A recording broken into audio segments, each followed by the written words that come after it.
Welcome to the Slop Temple. We pray this video helps. In this video, I will explain how to use AirPods Max wired. While primarily wireless, your AirPods Max can deliver a high-fidelity audio experience through a physical connection. This method is perfect for situations where you prefer a stable link or want to minimize latency. We'll cover the essential accessories you need, guide you through the straightforward connection process, and discuss the benefits of enjoying your music with a direct, wired setup. Let's get started on transforming your listening experience.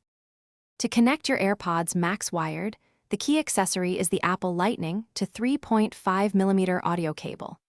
This specialized cable is designed to work seamlessly with your headphones. It measures 1.2 meters, which is approximately 4 feet in length, offering a good balance of reach and portability. You can expect to purchase this cable for around $35, ensuring a reliable and high-quality connection for your audio needs.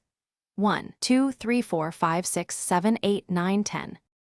Connecting your AirPods Max is straightforward. First, take the lightning end of your Apple audio cable and firmly insert it into the lightning port located on the bottom of your right ear cup. Next, plug the 3.5mm jack into the audio output of your chosen device, whether it's a computer, an airplane entertainment system, or another audio source. A secure connection at both ends ensures you receive clear, consistent audio. Using your AirPods Max wired offers a distinct advantage in audio fidelity, providing a direct, high-quality sound path with virtually no latency.